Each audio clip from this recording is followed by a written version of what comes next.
Hello and welcome to the Last Word on Spurs. We hope you're keeping very, very safe and well. Thank you so much for joining us for what those will be watching this live and listening on audio, a bonus show this week. Many probably thought it was coming. It was just a case of matter of when, not if. We are here bringing you instant reaction to the news that Fabio Paratici has resigned from his role as Managing Director of Tottenham Hotspur Football Club.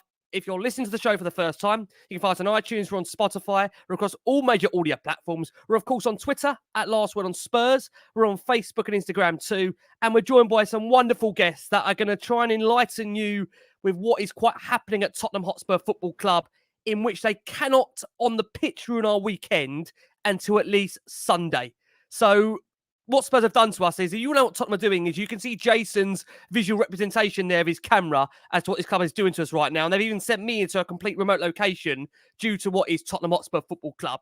Back on this Last Word on Spurs, I'm joined by the wonderful Lee McQueen's in the house. Lee, he answered the rallying call. How are you, Macca? Twice in a week. Yes. I bet you wish you were back away again, don't you, after this? Mate, I'm enjoying being back with you guys and all the viewers and listeners. I have to be honest with you, I did miss that.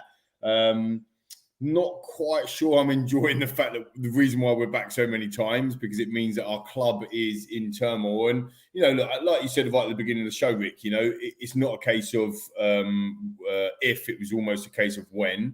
But that does now mean until Scott Munn actually takes up his position, we have got no footballing matters, if you like, covered at boardroom level. Football inside, if that makes sense, on the board. So it's, obviously we could get into it, but it's a nightmare situation for the club and also for Fabio as well. So yeah, you know, this long run, ongoing saga, if you like, Rick, continues, doesn't it? It does, yeah. Like just say, another chapter in the life of Tottenham Hotspur Football Club. Jace, you always tell me, don't put me on the match shows, bring me on for the feature special. So how are you enjoying this one, Jace? Is it just another case of another quiet day at the life of Tottenham Hotspur? Well, first thing to make sure about is your chair working? Because last time I saw you, I just saw your feet and arms up in the air as you fell off the chair. So that was definitely the highlight of the season for sure. Yeah, we're not going to ruin the weekend with Tottenham, but we've just ruined the entire week with Tottenham. So let's get on and have another one. We've had Cambridge debating societies, Paratici problems, more managerial speculation. You know, here we go. Another week of Tottenham. Yep, absolutely another week of Tottenham. And joining us, our very special guest for tonight, a man that has been on Last Word on Spurs previously and given us an Italian perspective of, quite frankly, what he makes of Paratici leaving the football club with instant effect. We're joined by SportItalia pundit, TV Dello Sport's very own, the wonderful Simone Dell'Uomo joins us. Simone, lovely to have you back on Last Word on Spurs. How are you? Thank you, guys. I'm fine. So it's absolutely a privilege, just like I said to you on WhatsApp, to be back on the show. Thank you, Ricky. Oh, listen, pleasure is all mine. Guys, we're going to get straight into it due to the nature of the day in which we're recording this and the time as well. So Tottenham Hotspur have confirmed that Fabio Paratici has resigned from his role as managing director of the football club with immediate effect. Now, of course, Paratici was unsuccessful with an appeal against his Italian Football Federation ban on certain football-related activities. His case was heard by Italian's highest sports court within the Italian Olympic Committee on Wednesday, in which last night they dismissed his appeal as part of a series of rulings.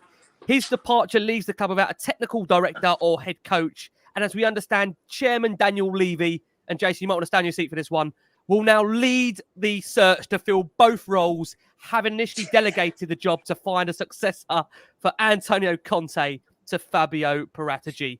Lee, let me get your instant reaction firstly to Fabio Paratici leaving the football club before we get into what this actually means for the actual future as to where we go from here. Yeah, sure. I mean, I think, look, with all the doom and gloom around the football club, I think Fabio actually brought some good players to the football club. I think that, you know, his well-renowned football knowledge, you know, the fella was always on the phone. We didn't quite know if he was playing Tetris or, you know, Minecraft or whatever it might be, or he's on the phone to, you know, to agents. But look, all jokes aside, I actually thought that the appointment of Fabio was a good one. We very much so of late, we give the board a lot of grief for the footballing decisions or lack of. So to bring a man that is pure football running through his veins and the success that he's had at a very, very long time, albeit you might say now his success at Juventus might be a bit scarred or marred, but based on the reason why he's resigned here. But you bring him to the football club, you think it could be a good decision, and then actually hooking him up with Antonio Conte as well. Where they worked so successfully together, multiple titles in Serie A in Juventus. You think this could work. So I kind of see why Daniel Levy and the board took the decision to appoint. And also as well, it's quite important to note that Fabio wasn't a guest director. Essentially, he was part of that board and sitting on the board as well. So to have a big footballing figure in that scenario, I thought was really, really positive. I think some of the signings, I'm sure we'll go into them. I think some of the signings were good. I think some of the signings could have been better. But obviously, it's massive when you have this cloud hanging over you. And I'm not an expert, and certainly not a legal expert either. I leave that to other people. For one of our own, for example, or two of our own, as it might be.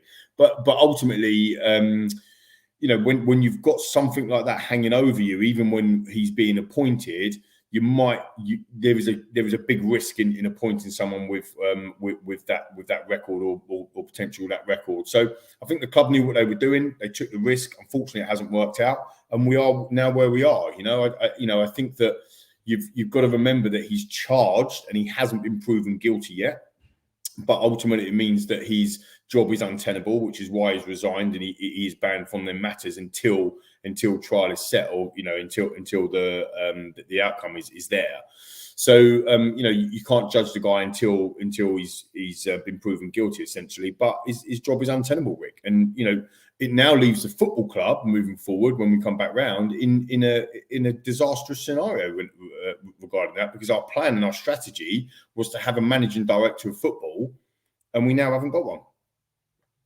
Yeah, I mean, like I say, Lee, you give us a summary there of just quite the mess that we find ourselves in. Jay, to come over to you.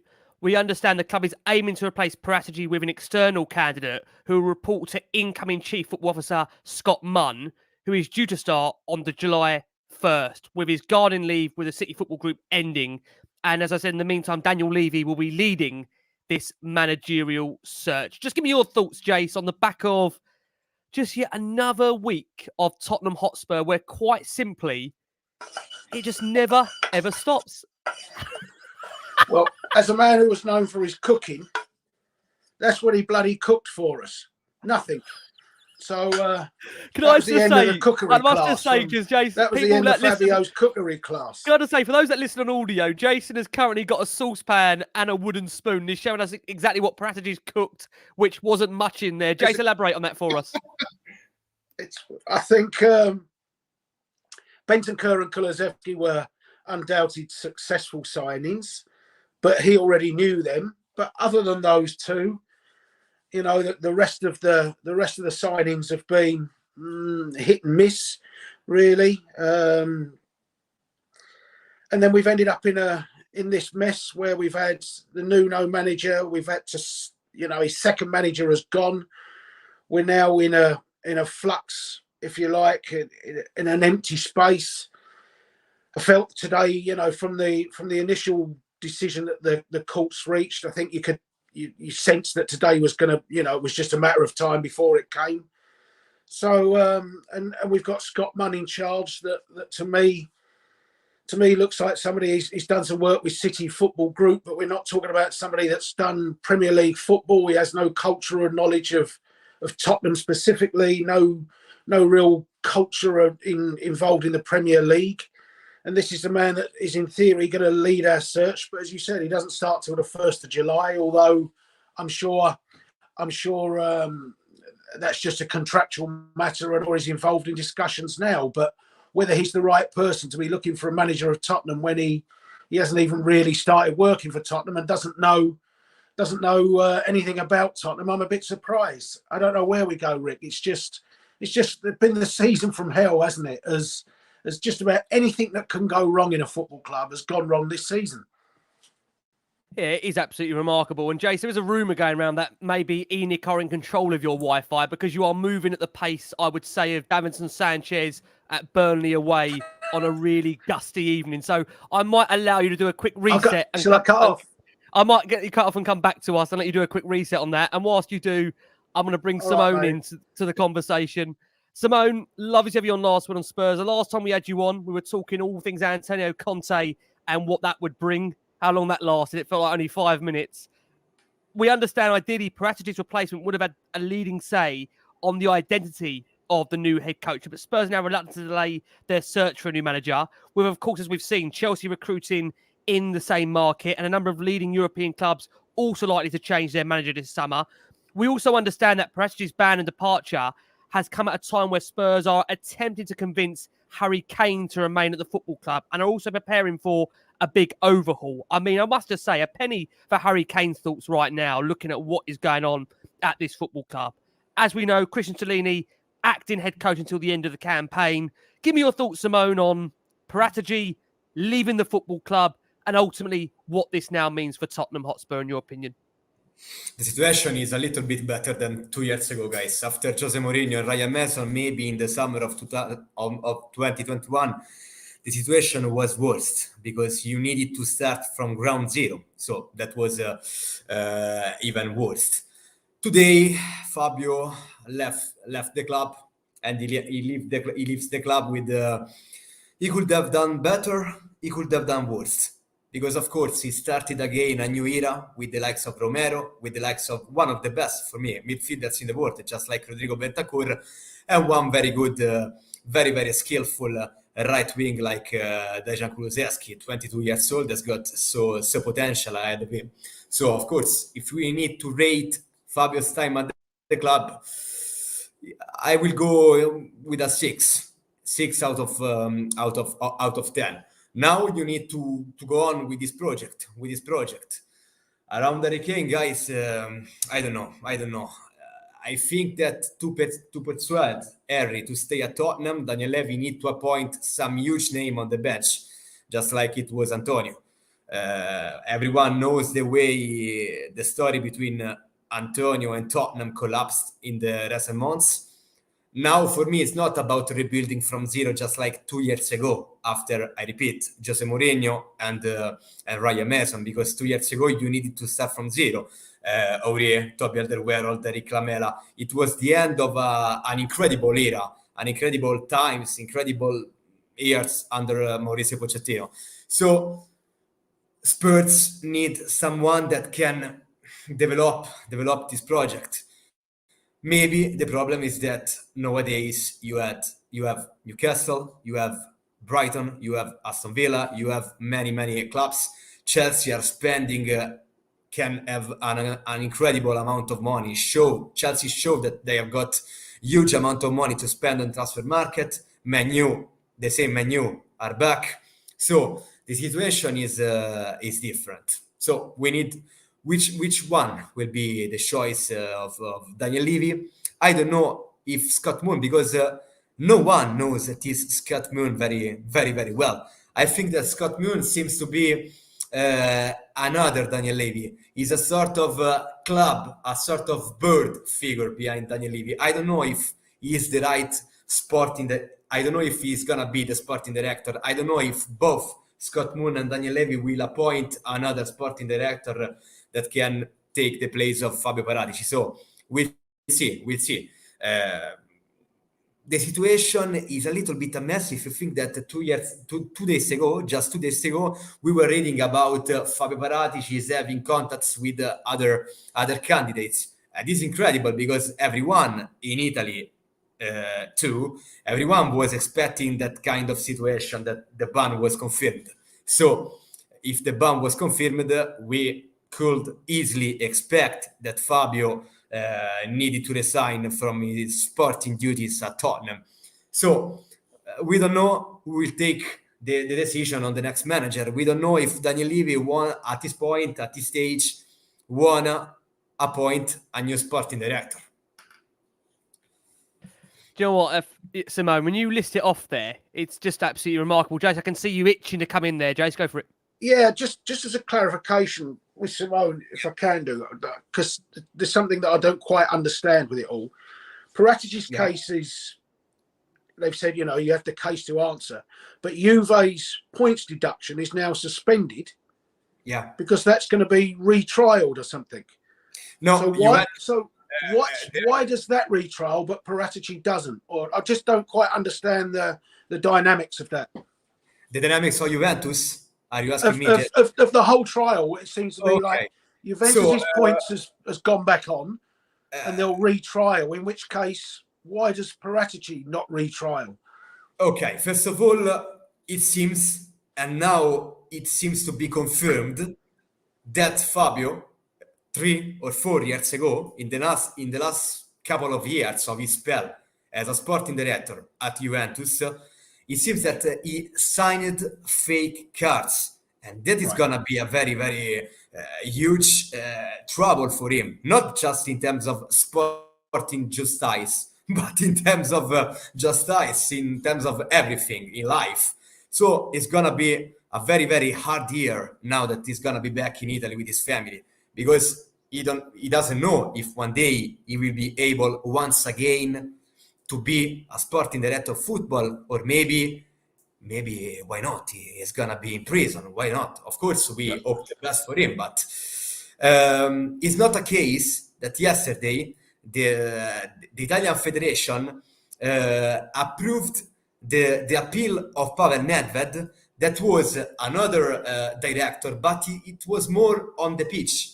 Maybe Fabio appeal was rejected, and it's not a case, guys, because Pavel Nedved was on the pitch alongside the players, and he didn't sign anything. Fabio Paratici was the one that used to sign cards, and if you don't sign the cards in a proper way, in a fair way, you can face very, very difficult times. And then guys, how it works. When a federation gives a ban to a sporting director, 3 months later, FIFA extend the same ban worldwide. So this is what happened. But the situation is a little bit strange, and maybe 3 years ago, everyone in Italy was expecting this to happen. Everyone started to moan about some strange situations about Juventus scandals. And this is why Andrea Agnelli, the former chairman of Juventus, decided to part company with Fabio Paratici. Fabio Paratici chose to go abroad to find a new club, and Daniel Levy came out of nothing. He decided to appoint Fabio Paratici, but it's strange that Daniel Levy didn't know anything about the situation. So this is a very, very huge blow for Daniel, because Levy needed to gain back the trust of the supporters at Tottenham, and now another huge blow for him in terms of his relationship with the crowd. So the situation is what it is, also for him. Rick, can I just come in there as well? You make some fantastic points, Simone, to be fair. And I think that when you look at the Paratici reign, if you like, there's 2 things that you just made the point there. The first one is Daniel Levy, did Daniel, and this is a question, okay? This is not a statement, it's a question. Did Daniel feel there was an opportunity to get somebody who's got 15 years or 30 years worth of experience in that role, on the not on the cheap, but kind of on the left field, because of what may or may not have been hanging over him in the first place? So that's a question that does sound like, there's an opportunity here, let's go for it. But I do understand that Daniel and Fabio walk in the same circles for a long, long period of time. So it's not as if they didn't know each other or anything like that. So maybe they did know. The second point, which is probably a little bit out there, no one's brought it up yet, but I think, Jason, you might have brought this up in the group a very long time ago in our WhatsApp group, which is anyone worried that the deals that have been done with Fabio at Tottenham is going to have some sort of repercussions. And the one I'm really thinking about, and you'll know this one, Jace, is one of your favourite players that don't give away any red cards, is Christian Romero. Because, you know, that has some weird connections in and out of how that deal's been done. And it was Fabio that did that deal. And I'm just, like I said, I'm not making any accusations at all. I'm just trying to understand, like, is anyone else worried that something we could have repercussions off the back of this last 2 and a bit years? Because the last thing Tottenham need, if you think this is a low point, the last thing Tottenham need is a points deduction, you know, in a season or in 2 seasons' time, for God forbid. This is an interesting point, Lee. I mean, I don't know, Simone, you want to come back in there. If you think, go, Simone, go for it. Great point, Lee. Really great point. I'm a little bit worried, to be honest. I'm not just like you blaming anyone or attacking anyone, attacking Daniel, attacking Fabio. But if you remember the deals of Cristian Romero and Pierluigi Gollini from Atalanta, something is not so clear. Also, when in January of 2022, if you remember, it was a very, very difficult winter transfer window for both Fabio and the club. He failed to sign Adama Traore or people like that, or players like that. And he went to Juventus. When he got panic in the last couple of days of the transfer window, he got to Juventus. He went to Juventus and he got both Bentancur and Kulusevski. It's not so clear that maybe they were loan deals with an obligation to buy, but there are many clauses that are still unclear about these obligations to buy these 2 players. So I strongly hope that in the future everyone will be clear. And about your prime questions, Lee, I think that Daniel Levy and Fabio Paratici got on very well 4 years ago. I don't know if you remember when Spurs the last summer with Mauricio tried to sign another Argentine that was not Lo Celso, was Paulo Dybala from Juventus. So Daniel Levy went to Paratici. They spent 2 days together. Daniel came in Italy, came to Turin. They tried to eject the deal. Menu was also on Paulo Dybala, but at the end of the day, they failed to try to find an agreement because Fabio Paratici wanted more money. Daniel Levy, you got to know more than me that Daniel Levy wanted to pay less. And maybe they started to rate each other very high. So 2 years later, when Daniel Levy found out that there was actually the chance to appoint Fabio Paratici that was released by Juventus, maybe he decided, okay, now it's time for me to appoint the sporting director. So my perception is that maybe things went to that way. I've got to say, Jason, I want to bring you in just to read out Daniel's statement from earlier today. He says, this has been a stressful time for Fabio and his family.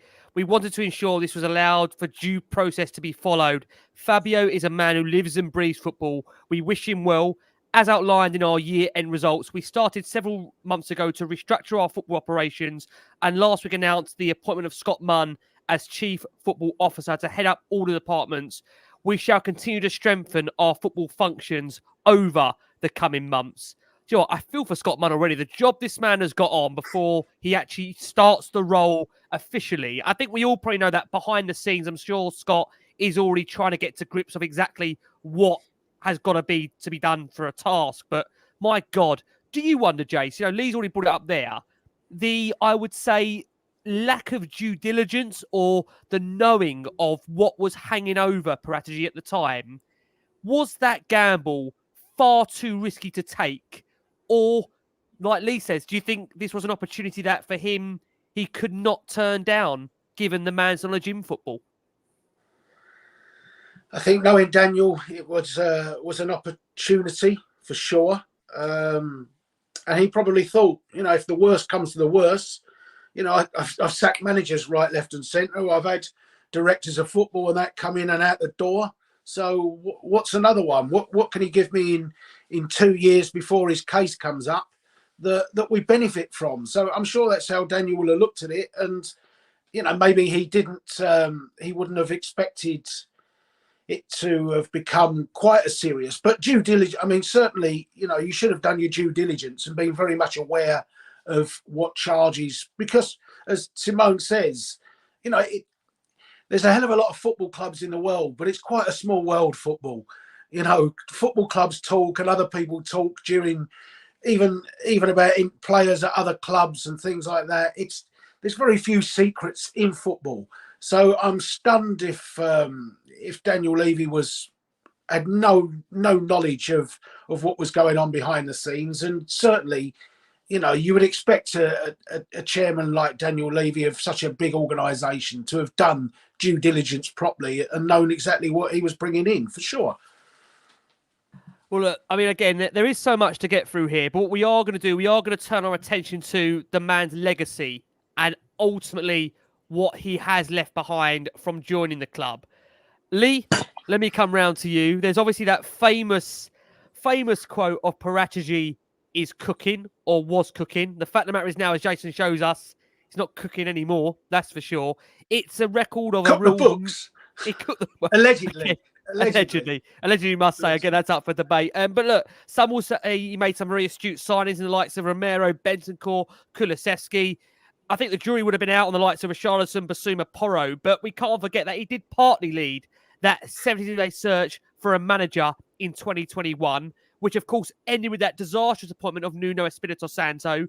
And we can't forget that in the element of Nuno's appointment, we had the farcical situation of Fonseca, Gattuso, which ended up leading to Nuno Espirito Santo. So before we come on and discuss the players that he signed, maybe just to talk about Lee when he first came through the door, the managerial search, and also not forgetting, as we understand, one of his last acts as manager director of Tottenham was to suggest that Christian Stellini should be promoted to the interim head coach and being kept on for the remainder of the season rather than looking at an external appointment.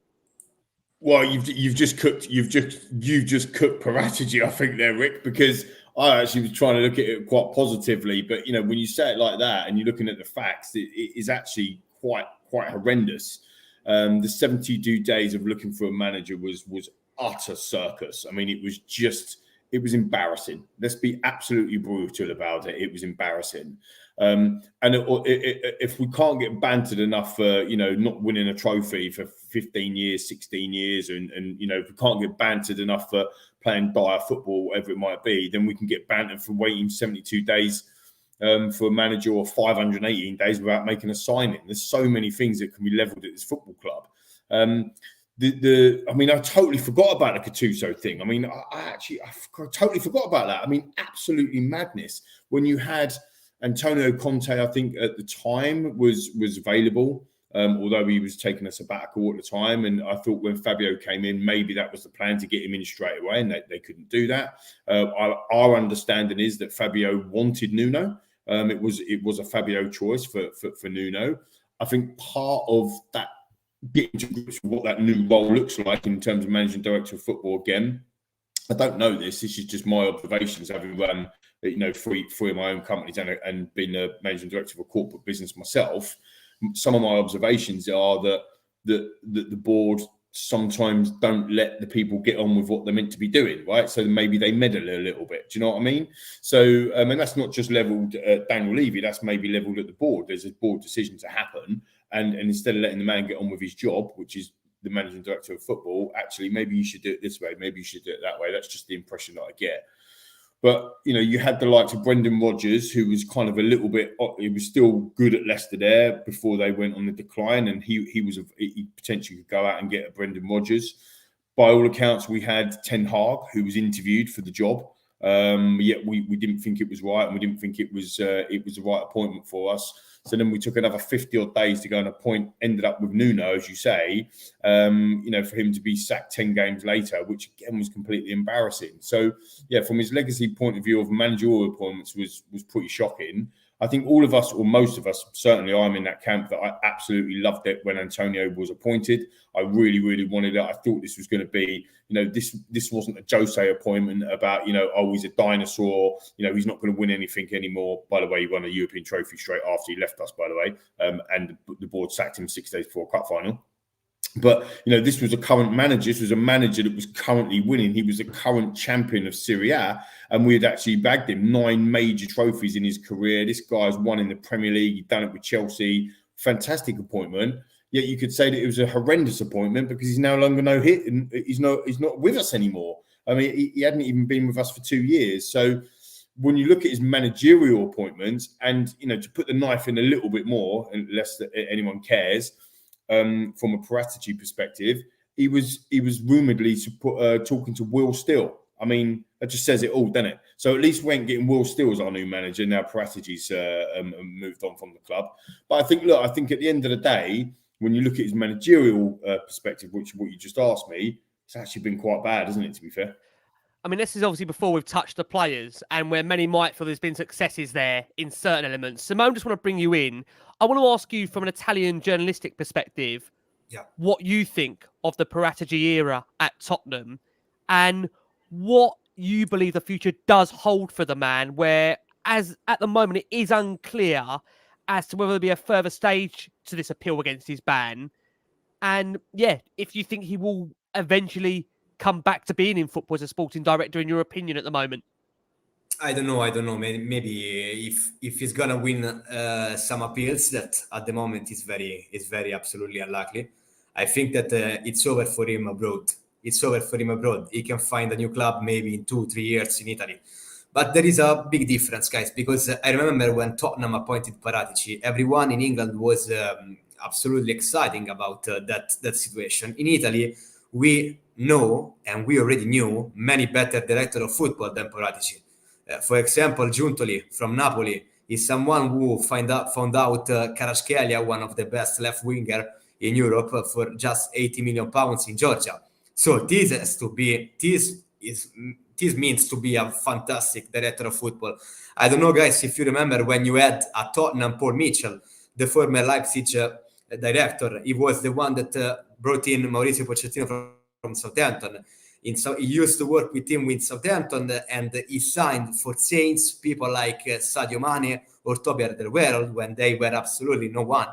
He signed for Spurs Heung-min Son, that, you know, the history that made for Spurs, such a great player. So the figure of a sporting director is very, very good. I'm not a big fan. I never been, to be honest, a big fan of Paratici, but I recognize, answering to your question, that he could have done better, but he could have done worse. I think for Daniel Levy and for the club right now, guys, it's important to go on, to build from these 2 years. Because, of course, if you started to appoint a manager from nothing, like Slot, for example, from Feyenoord, or Glasnier for Eintracht Frankfurt, of course, it's a step behind. If you appoint people like Poch, of course, you can go on. This is my feelings. You know what, Jace, let's discuss some of those players. But before I do, the more I hear about this situation, you know, the remit and the focus this puts on Scott Munn's position already. Bearing in mind, we've said he actually hasn't officially started the role to the 1st of July. Man, that guy's up against it. I just wonder if he knows what he's quite taken on, because ultimately this is a real alignment piece that needs to be done, not just from one department, but from several, which is baffling. Jace, when we look at the players Tottenham have signed under Paratici, I'll read them out because this is obviously during his time at the club. I'll start from the highest number and down in terms of value.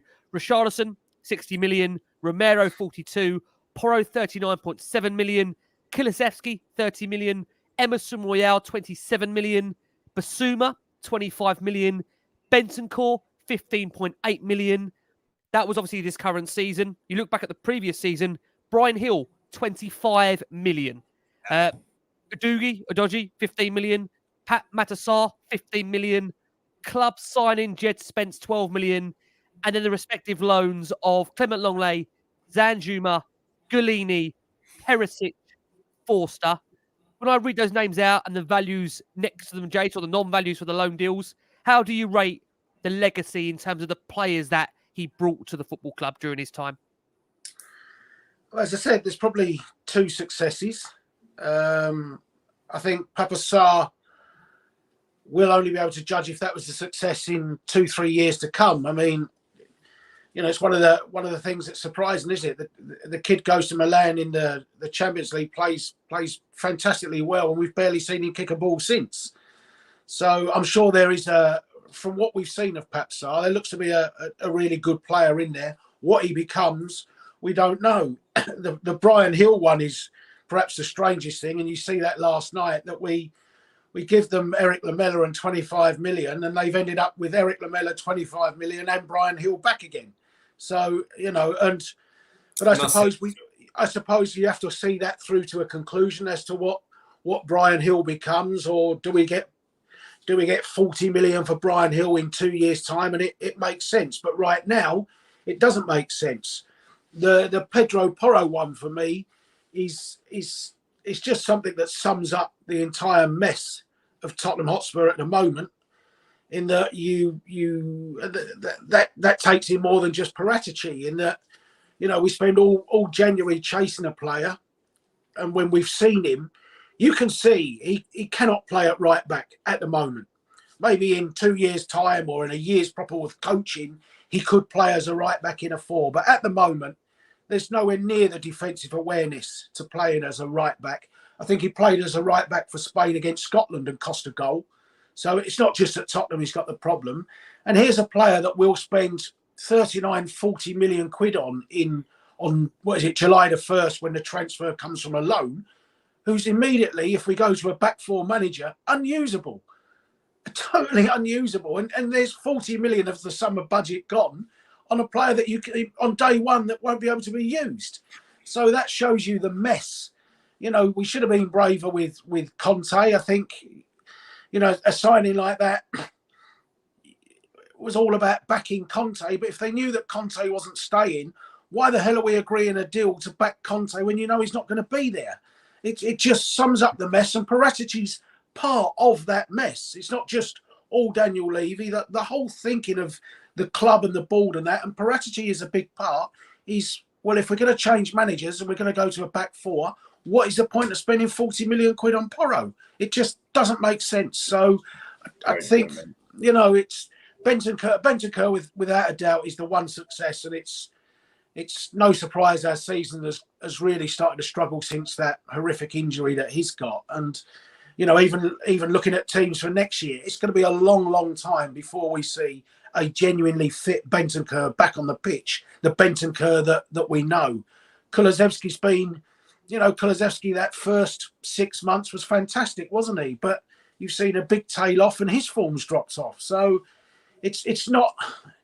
Overall, I think you look at it, Bissouma, I'm sure, didn't need Paratici to sign Bissouma. It didn't need Paratici to sign Richarlison. The sporting director for me is the ones that go and find your Papa Sarrs and the Brian Hills and people like that. They're the ones that I would more judge him on. And at the moment on those, the jury's out on some of those signings, but the majority of them are yet to come good. I mean, Udogie won't even play under him, will he? And such is how football gets invented, that when Udogie comes in, he won't even be seen as a Paratici signing or a Conte signing. He'll immediately be aligned to whoever comes in the summer, and he will be a Arne Slot signing, or he'll be a Pochettino signing, or he'll be a Luis Enrique signing. It will never show that the person that actually did the deal for him. Can I just add on that as well? Because I think it's really important. Massive, brilliant points. Jay says, normal, mate. The Oracle, he is back with a vengeance. But what the key point about that, around the signings and the Porro signing, the back in, and having a £40 million wing back that might be playing the back 4, that's another 40 million that you've got to add to the 230 million that's already out on loan. Gio, Lo Celso, Tenga and Dembele. You read my mind, Lee. Joe Roden, Adogi with Reguilon. Reguilon's 27 million. Right? Didn't he come into under Paratici? Brian Hill that we've just talked about, Jed Spence, and then you got the two Parrott and Scarlett, who Parrott scored last night actually, but Parrott and Scarlett, the two academy boys in there, Winks academy boy. But you've still got 230 million pounds worth of talent out there, Rick, that's on loan. And then now what are you going to do with Porro? We're going to sign him on July the 1st, waste a 40 million budget, and then put him out on loan? Can I ask you, Lee, would it be fair to suggest, Lee, that his actual recruitment of certain players has been miles better than what we've had previously. Because I think you can see that he was starting to build some form of a structural team there. Whether we agree with it, every sign was a success. There's been clear indications that certain players there were working, but the inability that you've picked up there, the inability to sell, as you've highlighted there, by the amount of players on loan, also has to be surely at his door, as well as Daniel, because ultimately you've just said it there, 230 million worth out on loan. That's not good enough either. You can't say and dress that up at all. Look, a couple of things on that, if I may. So, Simone, you mentioned earlier about, I can't remember what you said. I'll come back to that because you made a really good point. I want to address it. But Daniel, in the Cambridge interview, I know we're covering next week, right? But Daniel, in his Cambridge University interview that he done recently, he did actually directly answer the question about recruitment and basically said it's been really poor. He also talked about that in his end of, in the club statement of February, when the financial results the came end of out. annual accounts, the end of annual, yeah. And so clearly that is, and when you look at that recruitment, regardless if he's in charge of it, and Simone, I'll bring your point back in now because you mentioned about Paul Mitchell. We understand that Paul Mitchell and Daniel couldn't end up working with each other. We don't know whether that's true. We can't collaborate that story, but that's what we heard. And obviously, Paul Mitchell moved on, and since then he's moved on to various different clubs. I think he was just at Monaco, wasn't he? And he's just left Monaco now as well. So hello, Paul Mitchell, Pochettino. Get the band back together, people. Come on, it don't take a genius. But ultimately, some of the signings that Paul made or was responsible for under that tenureship there was the likes of Alderweireld, as you mentioned before, was the likes of Sadio Mane for Southampton, was the likes of Eric Dyer. Now, I know you're batting me, you viewers and listeners, for Eric Dyer now, but at the time, it cost £3.5 million. And he made his debut. I think he played right back and scored the winner against West Ham. And he has been a good servant to the club, especially for £3.5 million. Toby Alderweireld, 11 million. Dele Alli, 5 million. So there's some good young buys and you could say cheap buys, but not a lot of money. What's quite interesting about Paratici is he spent a lot of money. Like, not, it might not be the million, the Chelsea spending. And a lot of fans say, "What are you on about, Lee? Tottenham don't spend money," but when you look at someone, Reguilon wasn't cheap, 27 million, I think. So you look at Reguilon, 15 million for Adogi, you've just read out, 43 million for Romero, 60 million for Richarlison, 25 million or whatever for Emerson. These aren't small numbers. Like in this market, 20 odd million, 30 million, that's not big numbers. But come on, man, 60 million is a big number. This is getting to record signing status, and you've got to say that Richarlison's been really, really disappointing, isn't he, as a signing this year? And you've got to understand. I want to understand from the club, when I come back to culture and I come back to strategy and I come back to plan, like a broken record, because buying Richarlison was that what did Paratici want that? Did the club want that? Did Antonio want Richarlison?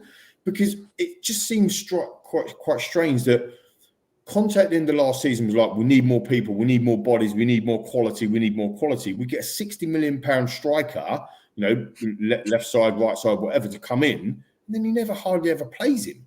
Because he's not going to drop Kane for him, which was my argument before we actually bought him. He didn't ever drop Son. Let's be honest, Son has had a horrific season by his standards, yet he was never being dropped for Richarlison. And now Kulusevski is having a massive drop-off from his injury, and he's still not getting dropped. I mean, I bet your bottom dollar tomorrow under Stellini, on Sunday under Stellini, we still get Kulusevski, Son and Kane starting when you've got Danjuma there as well now. And Conte didn't play Danjuma. So why did we go and hoodwink the Everton deal for Danjuma when we knew the manager wasn't going to play him, or if we didn't know the manager wasn't going to play him, then there's a massive disconnect between the director of football, managing director of football, and the manager, isn't there? I mean, it has to be one or the other, doesn't it, guys? I totally agree. I don't know, Simone, you got a point on that, whether you feel this actual operation, as Lee kind of refers to there, whether that director of football over here works as successfully as it does abroad. I mean, Lee always mentions it on Last Word on Spurs. Spurs were the first club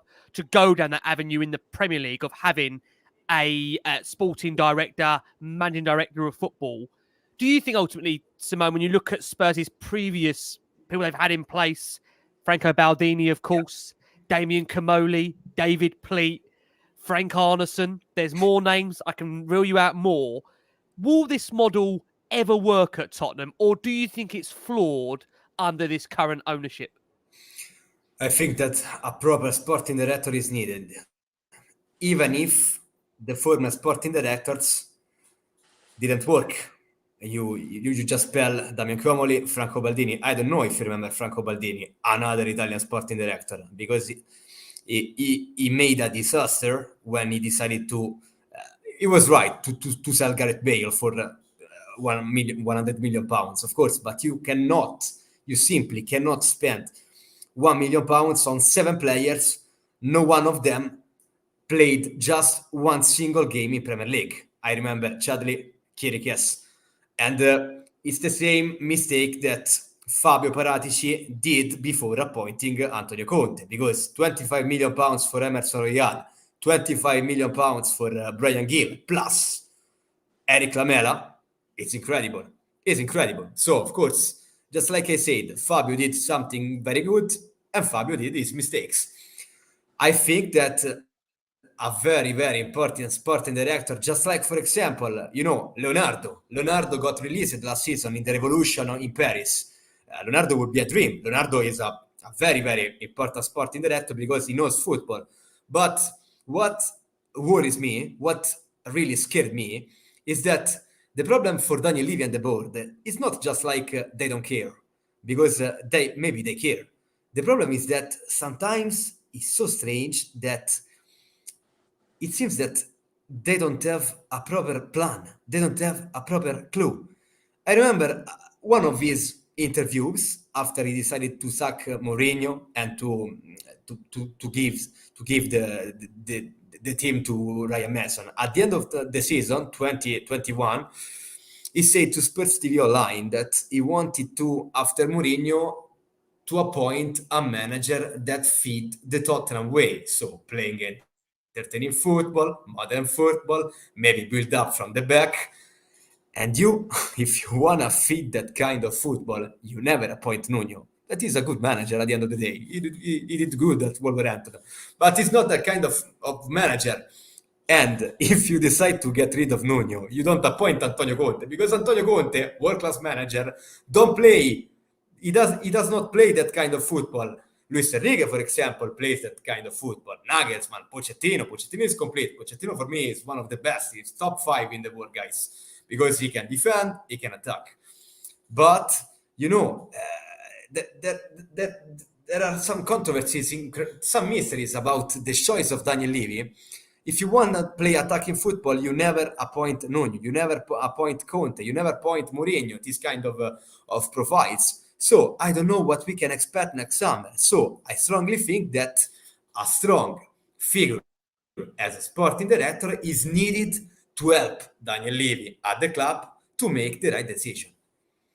Honestly, Simone, we speak so much sense as all the guys have here.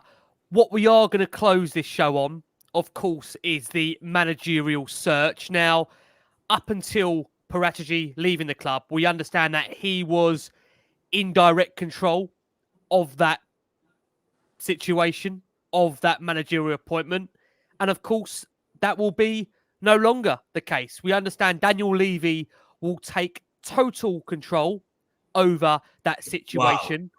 Whether that does change, of course, upon Scott Munn officially starting is another question. And Daniel will lean to Scott Munn for some advice, remains to be seen. But again, recent news of today, which we've seen, which again, this could change upon this podcast being released on audio, is that we've seen Julian Nagelsmann now withdrawn from the race to become the new Chelsea head coach.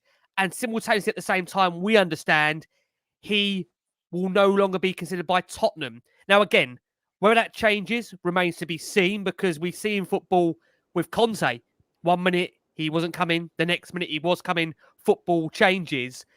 But there's a man out there that I know where Lee's looking at me, we're going with this, that does love this football club, but he could now be joining one of Spurs' big direct London rivals. And I just wonder whether that could be the final nail in the coffin for ENIC if they do allow one of the favourite Spurs managers, in many's opinion. I'm not saying everybody's opinion, because again, I know Mauricio Pochettino isn't for everyone. But whether Tottenham are going to allow Mauricio Pochettino to go ahead and accept the Chelsea job without even entertaining a conversation with him, or whether there'll be a change of tact between now and the next managerial appointment. We'll start with you, Jace, if we can, on this. Tottenham's managerial search already becoming a farce before we've actually really even got it going, which is remarkable. That is Tottenham in a nutshell. Where does the Paratici depart? Well, where does the Paratici exit leave us, Jace, in terms of the managerial appointment? If I can get my words out. Well, if it is down to Daniel, the first thing Daniel's got to be, if he's leading it, is damn honest with the people that he's approaching. Don't sell them a role, or don't sell them a job that doesn't exist. Don't sell them that we're going to do this and we're going to do that, and then they say, right, we'll make our plan, and then they come for the, well, actually, no, he's 32. We don't want you to sign him, and you got to sign this. Give him the brief exactly, and be bloody honest with the bloke what you want him to do. Be honest what goals you set him. We want you to finish Europa League in the first year. We want you to win. We don't want you to win a trophy. Forget that. We're not interested in those. You know, we want a statue for Kane, but we're not really fussed about a trophy. Be honest in everything you do, and if you're honest with him and you give him the funds, then that's the first thing you've got to do. But you know, they haven't been great appointments of late. I don't have a problem. You know, I don't think they want Pochettino. You know, as much as a lot of the fans do, I'm iffy about Pochettino. Not funnily enough with any negativity towards Pochettino, because I still think he did regardless of whether he won a trophy or not, I still think he did a fantastic job. But clearly the club don't really want him. In which case, I hope he doesn't get the job. Because if Tottenham really wanted Pochettino, he would be in place now. It's simple. So we keep saying about choosing the wrong choices and settling for second bests and settling for third bests as players. Pochettino, for me, feels, from the board's perspective, I'm not saying that's right or wrong in their thinking, but it feels to me that he is very much fourth, fifth, sixth choice to the board. In which case, I don't want Pochettino. I want them to go and get who they really want. Nagelsmann, that was linked, became a choice purely because of Bayern losing him. You know, a week before they lost Nagelsmann, Tottenham weren't even talking about Julian Nagelsmann. So whoever Tottenham would have identified as a potential number one choice when they knew that Conte was leaving, go and get him. If that's Vincent Kompany, go and get him. If it's Arne Slot, go and get him. If it's Mikel Arteta, go and get him. I don't care who it is. Go and get the one that you identified 3 months ago as, right, that's the way we should do it. Now, I get that Paratici might well have made that decision, and now it's not up to Paratici. Daniel Levy may have other choices on his mind, but go and get the one you want, not settle for 5 or 6 back that Pochettino seems to be for them. And actually, I don't care if he goes to Chelsea, because if Tottenham don't want him, the bloke's allowed to work. He's totally fine to work. I don't care if he works at Chelsea.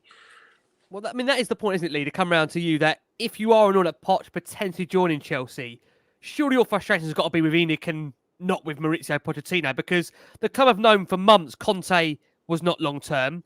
Poch has been out of work. He's probably expressed a desire to return. You just can't expect to wait for Poch indefinitely if the club don't want him to come. And even more so, Lee, as I say that to you, we understand, according to reports on Friday evening, a friend of the show, a journalist who is very, very highly reputable in the Daily Mail, Sammy Mockbell, has reported that in relation to Mauricio, given that obviously he's publicly stated before that he would not manage Arsenal given his emotional ties with Spurs, it's understood that he does not view Chelsea in the same way as Arsenal in terms of the rivalry, which does seem to indicate there that by the fact he's having talks and he's entertaining them, that he must be keen in joining them. So, Lee, your reaction to potentially Spurs allowing Mauricio Pochettino to join Chelsea Football Club? I've moved on, Rick. Who's Poch? I've been told I've got to move on. I'm not allowed to talk about him. Look, I like Sammy Mockbell, and he's a brilliant writer for the Daily Mail. I'm not saying he's particularly wrong, but I'm saying what was written is bollocks. Because if Pochettino gets us as we think he does, and the time that he spent with us as being one of us, and still wanting to work for the club and coming back for unfinished business, and still wearing all the clobber of Tottenham after he would view Chelsea as a rival. He would 100%, because we all do, because they're as bad as that lot down the road in the opinion of a lot of Tottenham fans. So I think that wherever that statement's come from, if it's Pochettino's people, if it's Maurizio himself or whatever, sorry, you're wrong. They are a rival to Tottenham, and it might not be trophy rivals, but they are definitely a rival for Tottenham. And if anyone needs any proof of that, Maurizio himself was on the touchline in the Battle of the Bridge in the 2-2. So do not tell me that Chelsea aren't a rival. That is utter BS. Utter BS. The second thing is, if Maurizio goes to Chelsea, and look, I'm hoping, and I haven't moved on at all, but if I'm hoping that he gets the offer from Chelsea, and Chelsea say publicly that we've got our man, we want Maurizio, and then Maurizio turns him down.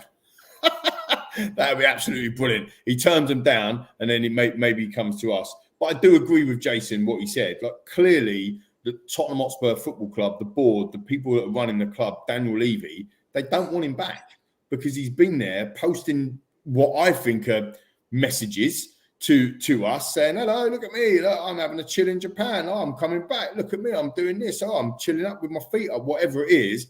I'm here, I'm available, I still live in North London, I still love this, I still want to be here, yet no one is still nice one, Paddy. No one is still picking up the phone and having a conversation with him. And the thing that gets my goat the most on this isn't about, this will come later on down the road, this isn't about not appointing him, we're talking about him not being considered. There's a massive difference there. For him not being considered is misconduct. It's utterly ridiculous for him not to be considered. Now, we don't know the reasons as to why. We don't know what goes on behind closed doors, and that might be a private matter between the club and Maurizio, whatever it might be. But for him not to be considered, that's embarrassing. That's misconduct for me, and that is just utterly ridiculous. And I am a paying fan for this football club, and I expect the custodians of this football club to have my best interests at heart, and millions of fans around the world's best interests at heart. Now, what I don't think is that everybody wants Poch back. I totally get that. And if he comes back, I'll be very, very happy. If he doesn't come back and we sign Vincent Kompany, for example, I'll also be very happy. I will back the new manager. If it's Slot, I won't back Will Steele, to be fair. I think that'll be the last straw. But, like an Arne Slot or whatever it might be, I'll back the new manager.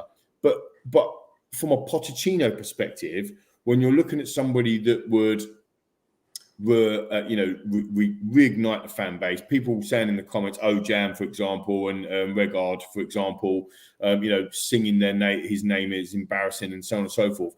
What a lot of the fans are doing is they're using the frustration. I think Jason or Crackers might have said this on a previous show. They're using the frustration and using Pochettino and that song to go, this is what we want back. Not necessarily Poch, but we want this feeling back. We want the mentality of going after games, to get into semi-finals and to cup finals and to competing in league titles. We want that back. We want our identity back. And Pochettino is a vision of that. Does that make sense? I don't want to get too dark, or too deep, but that's what it is. And therefore, Vincent Kompany can come into the football club and get us back on that path, or Arne Slot can get us back on that path. I think lots of fans would be happy and accept that. I appreciate the comment about Pochettino going to Chelsea and the man's about like to work, and that's fair enough. But I do not accept the fact that Poch is saying that he doesn't think Chelsea is a rival. That is utter rubbish. And mate, listen, you're more than welcome to that opinion. Simone, can I just bring you in on one point that obviously many are, again, picking up on the fact here that ultimately Lee said there, we are the Bulldog custodians of the football club. You'd like to think they're going to hear the fans. I will make the point that not everybody wants Mauricio Pochettino, and we have to respect that. Again, the way it ended wasn't the greatest. It was one win in the last 12 months away. We saw a squad that, to be fair, towards the end, was very much fragmented. They didn't believe in the plan. We've said this time and time and time again. But do you wonder, Simone, if it isn't Maurizio and it's the next manager, whoever that may be, they will not be afforded the actual time that they would need to turn Tottenham around, because a majority of fans want it to be Pochettino, who you think would be given the time to restructure the squad and get Spurs back to having some form of identity that they did had under his tenureship? So, just like I said before, Poch is already a big name, a big manager. So I think that with Poch, you are gonna building from what Antonio left. Okay, so you are gonna build and improve. I think that with another manager, just like Company, just like Slot, you need to start from zero. You need to start from zero, and it can be a risk. I completely agree with some messages that I read before. If Daniel Levy does not want Poch, it means that he's so stubborn. Because for me, when we are talking about the last couple of years, for me, guys, the situation is so clear. There is an original sin, guys. For me, this club has been a dog that is trying to take its own tail for 3 years right now, because five incredible years with Mauricio, with Poch. Then in his first season that he was struggling, he was not supported by the club. Look at what Liverpool board are doing with Jurgen Klopp. After 5 wonderful years, they are sticking behind him. They are supporting him. They want him to be the man, Jurgen Klopp, to rebuild Liverpool next season. And for me, this is the biggest mistake for Daniel Levy. I don't know, guys, if you remember, 10 days before the Champions League final, Poch got an incredible interview with Gary Lineker, where he showed that he already saw everything. He was asking for a painful rebuilding. He wanted a revolution, and Daniel Levy managed to give him basically the same squad of the previous season with Tanguy Ndombele and Gilo Celso. After 3 months, Poch, who was the one that was asking for a revolution, was struggling with the squad that he didn't want anymore. But we are talking, guys, about the best Spurs manager of the last 20-25 years. So he deserved to be backed by the club.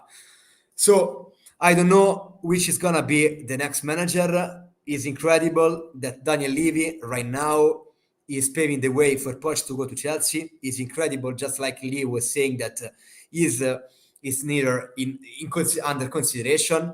Daniel Levy is looking to Company, to maybe to Potter, maybe to Gasnier, maybe to Ruben Amorim, the one from Sporting Lisbon. I don't know which is gonna be the next manager, but it's incredible that the fans are asking for Mauricio, and they maybe will not get him back. So I don't know what's gonna happen. One thing is for sure is that they now need to make the right decision. Ricky, just quickly, I just want to do some blue book facts. So Roy Borchard says on the screen, if you can put it up on the screen there, I would say 40% of fan base want Poch back, 30% Nagelsmann, 30% mixture of the rest. Well, we've done a load of polls. They've only been on Twitter, so it doesn't make a huge amount, but actually it was 54% of people wanted Poch back. 13,000 people voted in less than 24 hours. About 30% wanted Nagelsmann, so just bang on there. And then I think there was Company on there that I put on there, and Brendan Rodgers at the time was the bookie's favourite when I posted the poll.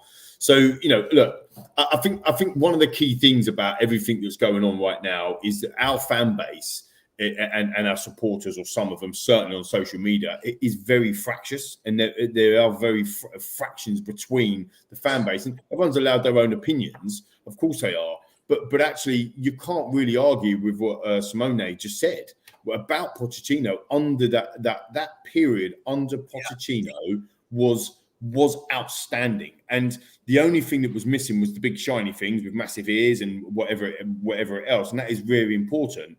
But what you can't take away is I was in Ajax. You can't take away I was in the Champions League final. You can't take away that, you know, that when we were rocking up and we were turning Man City over in the quarterfinals and the penalties, like we were there, you were there, people were there. They were memories that you can't take away, and they were amazing. And we just want to get back. We've got to the point now, Rick and viewers and listeners, we've got to the point now, haven't we, that we've just been watching turgid football for so long. And I'll clap Jason again on this. When we was on the Love Sport shows, Jason said it's about the way we play football. And that was pre-Mourinho and all that sort of stuff when we were talking about it.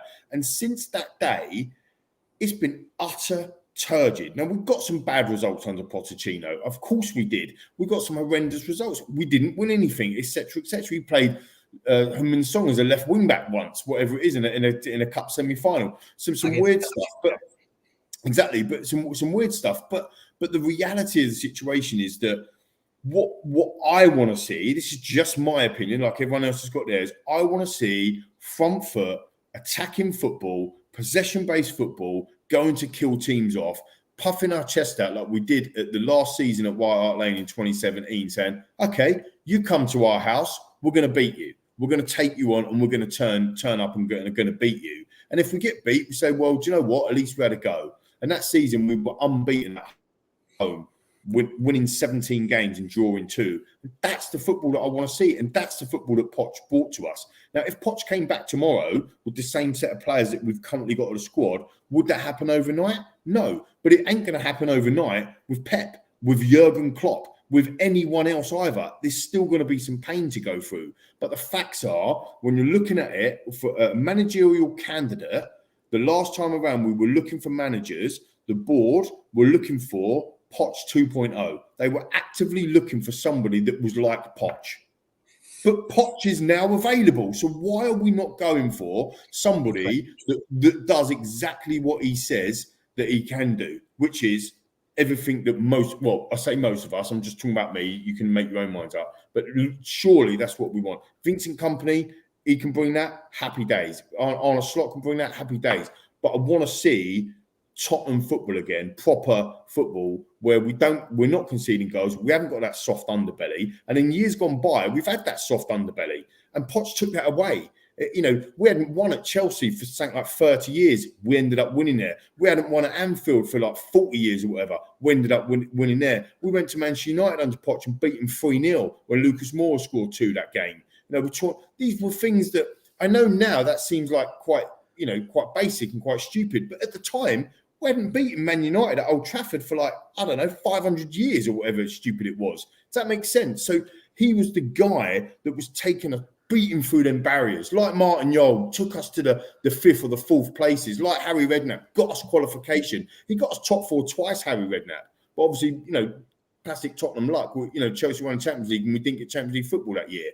So it's these types of managers, you look at them and you say, right, okay, is there a new one on the horizon? Can we come and do that? And if that's a Vincent Kompany or whatever it might be, or a Brendan Rodgers, then great. But I don't think anyone can deny that the best football, like Simone, you said, recently has been under Pochettino, surely. I just wanted to close. Go on, Simone. No, I completely agree, Lee. I absolutely completely agree. I just love to add something to your speech. Of course, just like you say, many Spurs fans want to see that sort of identity, but they see that in Poch, because Poch is completely Spurs. We'll see that if we will end up to be a Chelsea manager. But Poch, for many of them, means the badge, means the nights in Manchester, the nights in Amsterdam, means that. So, of course, many Spurs fans want to see the Tottenham way, attacking football, being the main character in many competitions. But, of course, Poch means more. And I strongly hope that Tottenham next manager will not be just like Luis Enrique Slot, people that knows how to play good football, knows how to play well, builds up fantastically from the back. Poch is different from them, guys, because Poch knows that to arrive in a Champions League final, to go through Ajax, to go through Man City, you need to defend. And Poch knew the importance of having Toby Alderweireld, the Jan Vertonghen, and Kyle Walker, Danny Rose, strong players. Also, Victor Wanyama, Moussa Dembele, a player that knows how to defend in the right way. Slot yesterday, I was reading a comment from Steve, and he was completely right. I watched the game between Roma and Feyenoord last night. And Slot played actually a very, very good football, because you saw a Feyenoord building up from the back, playing good football, playing good transitions. But at the end of the day, the experience of Jose Mourinho, 10 minutes to go, they simply, Feyenoord struggle to defend, struggle to compact the blocks. And at the end of the day, when it matters, 10 minutes to go, football, and I'm not saying this because I'm Italian, and you know in Italy how much important for us is to defend well. But of course, to defend well and to be complete, to attacking well, to play good football, to play at the Tottenham way, yes, of course, completely agree, would be fantastic. But at the end of the day, to arrive to your target, you need to defend as well. I've got to say, guys, it's been a really, really fascinating show. It feels only right to close it on this final question. Simone, an absolute pleasure having you back on Last Word on Spurs. Thank you. Do you think, Simone, in your opinion, before you tell us where we can find you, of course, it feels right to bring it back to this point, will this director of football model work in the future at Tottenham, in your opinion? And do you see Spurs reverting back to that at some point in time? Thoughts?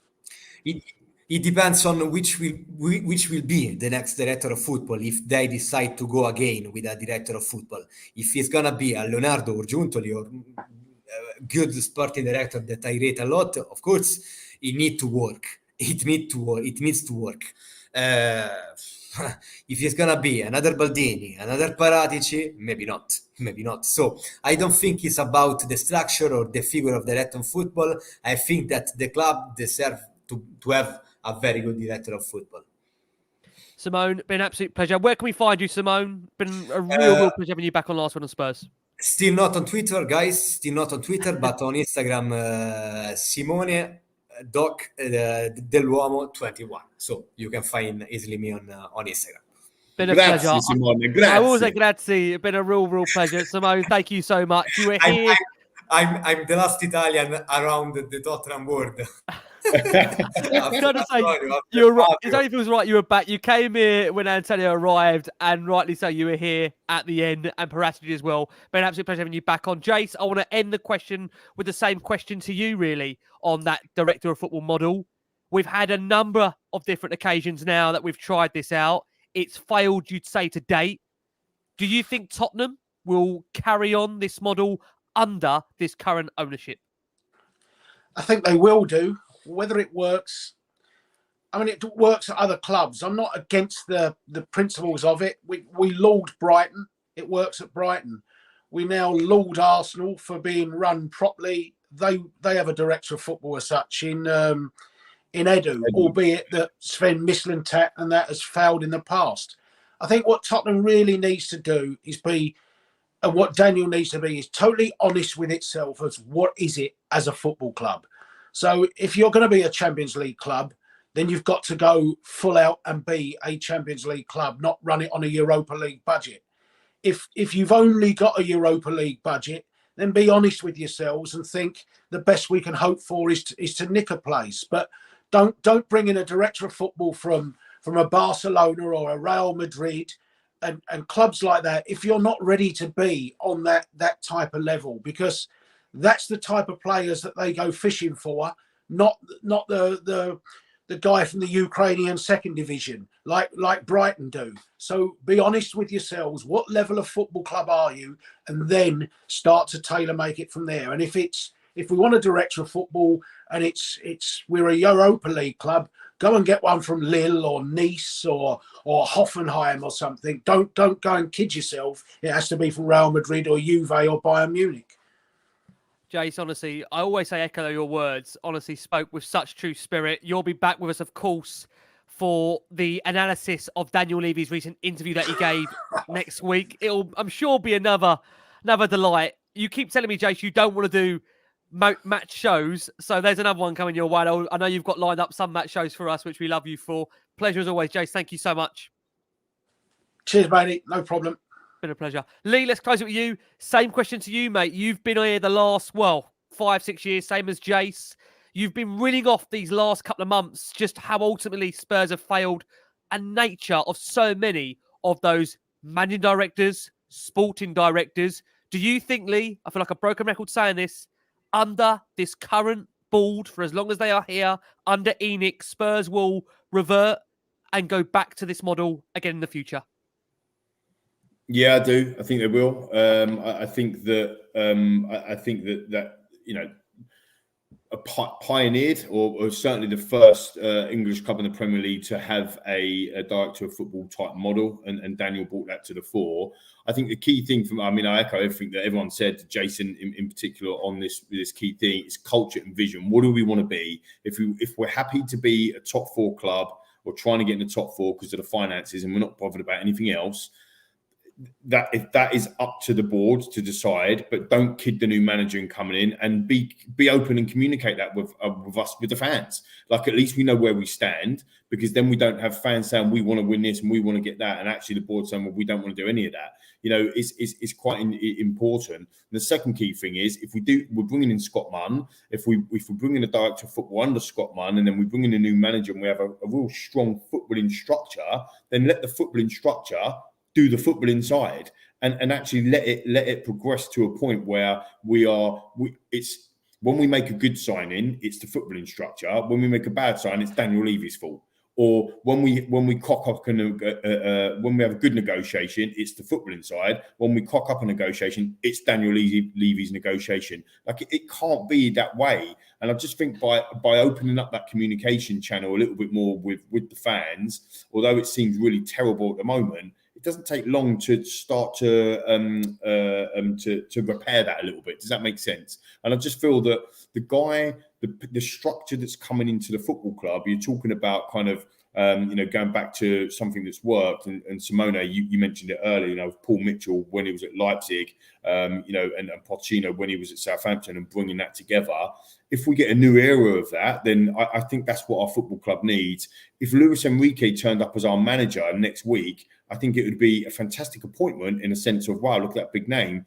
But we'll be here in 2 years' time doing exactly the same show in exactly the same scenario. And we cannot keep doing this. Please stop the cycle and get somebody that wants to work with a football club and work on that football inside. And if we had a level of detail that we have off pitch, on pitch, we would be champions of Europe, and we would have already won the Premier League. And please, this is a voice note, if you like, to the board. Put that level of detail into the football inside. Maybe we are. Maybe they are now. Maybe they're saying, look, with Scott Munn, he isn't a director of football. He's not a manager. He's a chief footballing officer. He is the man moving forward on the footballing side. Let's build that structure and get back to that good football, and then start to progress to win stuff, because that's ultimately what we want. Macca, I echo those thoughts. Look, thank you so much, boys, for all of your time. It has been a bit of an emergency podcast that came together in a matter of hours. I want to say a massive, massive thank you to Simone. Simone, again, thank you for joining us. A lot of love for you, I must say, from our adoring viewers and listeners here on Last Word on Spurs. Thank you so much to Jace. Jace, thank you ever so much. It's what you wanted. It's a non-match game show with just the club absolutely falling to pieces. And to Lee McQueen. Lee, thank you, mate. I think it's 3 times in the space of a week since you've been back from holiday. I'm sure you can't wait to get away again now for this club is done to you. But look, from us all... I can't wait for the doom and gloom on Sunday. Don't do it to us. Don't. But from the wonderful Simone over at Dello Sport, SportItalia, of course, Lee McQueen, Jason McGovern. We've been the last one on Spurs. We're back with you on Sunday for instant reaction to Spurs' game up at Newcastle in the Premier League. But look, as always, please keep safe, keep well, and come on, you Spurs. Up the Spurs.